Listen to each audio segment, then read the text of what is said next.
Hello viewers, welcome to my YouTube channel literature with Amna. उम्मीद है आप सब खैरियत से होंगे। आज की वीडियो में हम डिस्कस करेंगे ओ हेनरी की एक बहुत ही famous short story hearts and hands को। ये एक अमेरिकन राइटर हैं जो अपनी शॉर्ट स्टोरीज की वजह से बहुत फेमस रहे और इनका real name William Sydney Potter है और ओ हेनरी इनका पेन नेम है।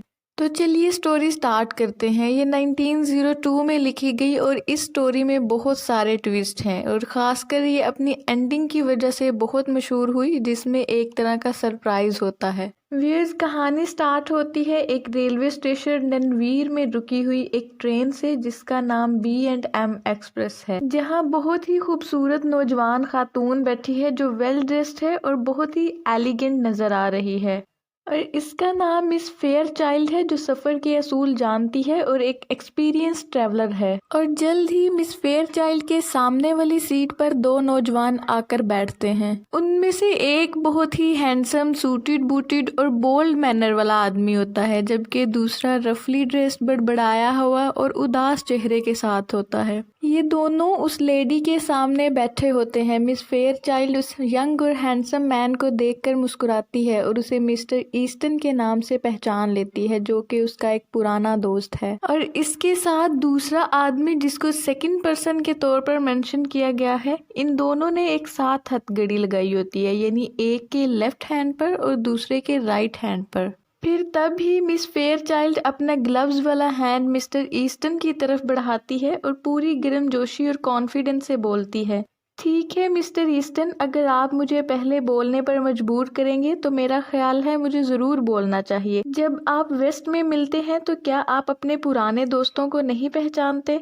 अब मिस्टर ईस्टन एक अजीबो गरीब कैफियत में होता है, थोड़ी सी शर्मिंदगी के साथ स्ट्रगल करते हुए वो उसे पहचानता है और अपना लेफ्ट हैंड यानी बायां हाथ हैंडशेक करने के लिए आगे बढ़ाता है और कहता है, सॉरी मिस फेयर चाइल्ड, मैं अपने राइट हैंड यानी दाएं हाथ से हैंडशेक नहीं कर सकता क्योंकि वो थोड़ा मसरूफ है। मिस फेयर चाइल्ड हथकड़ी देखकर थोड़ा परेशान हो जाती है तो वो रफली ड्रेस्ड आदमी बोलता है कि मिस्टर ईस्टन एक प्रिजनर नहीं बल्कि मार्शल हैं, यानी एक पुलिस ऑफिसर जो क्रिमिनल्स को पकड़ता है। और प्रिजनर तो वो है जिसको मिस्टर ईस्टन लेवनवर्थ जेल में लेके जा रहे हैं। काउंटर फीटिंग की वजह से उसे 7 साल की जेल हो गई है। इसी तरह वो मिस्टर ईस्टन की रेपुटेशन को बचा लेता है कि ईस्टन एक पुलिस वाला है जो उसे जेल लेके जा रहा है। और तमाम मार्शल अपने कैदियों को हथकड़ियां लगाते हैं ताकि वो भाग ना सकें, इसीलिए मिस्टर ईस्टन ने अपने काम को बहुत अच्छी तरह से निभाया है। अब mister Easton miss Fairchild से बात करना शुरू करता है कि उसने वाशिंगटन इसलिए छोड़ा क्योंकि वो पैसे कमाने के लिए अच्छी नौकरी की तलाश में वेस्ट में ट्रैवल करना चाहता था और इसीलिए उसने मार्शलशिप इख्तियार की। लेकिन मिस फेयर चाइल्ड उसको एम्बेसडर बनने का कहती है कि उसे एक एम्बेसडर होना चाहिए था। और साथ ही वो वेस्टर्न हीरोज के आइडियाज़ को भी पसंद करती है कि वो घोड़ों पर सवार होते हैं, शूट करते हैं और हर तरह के खतरे का सामना करते हैं और उनकी ज़िंदगी बाकी लोगों की ज़िंदगी से थोड़ी मुख्तलिफ होती है। इससे क्लियर होता है कि वो ईस्टन को मिस करती थी।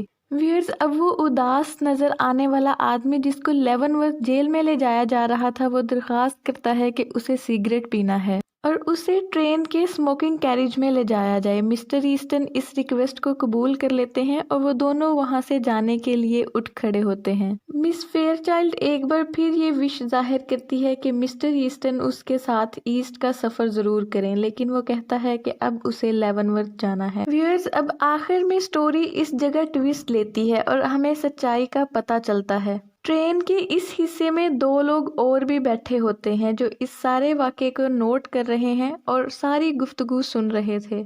उनमें से एक कहता है, क्या तुम्हें नहीं लगता मिस्टर ईस्टन मार्शल के ओहदे पर फाइज होने के लिए बहुत कम उम्र लग रहा है, यानी वो अभी बहुत यंग है। और मिस्टर ईस्टन ने दूसरे आदमी के बाएं हाथ जबकि अपने दाएं हाथ में हथकड़ी लगाई हुई थी, लेकिन मार्शल यूं नहीं करते। वो आमतौर पर अपने दाएं हाथ को आज़ाद रखते हैं और अपने कैदी को अपने बाएं हाथ के साथ बांधते हैं। व्यूअर्स, इसका मतलब ये कि मिस्टर ईस्टन कैदी थे और दूसरा आदमी मार्शल, और उसने सिर्फ ईस्टन की इस औरत के सामने रेपुटेशन को बचाने के लिए ये सब किया, यानी खुद कैदी बन गया और मिस्टर ईस्टन को मार्शल बना दिया। व्यूअर्स, ये थी इसकी सरप्राइज एंडिंग जो O Henry most of the times अपनी स्टोरीज में किया करते थे।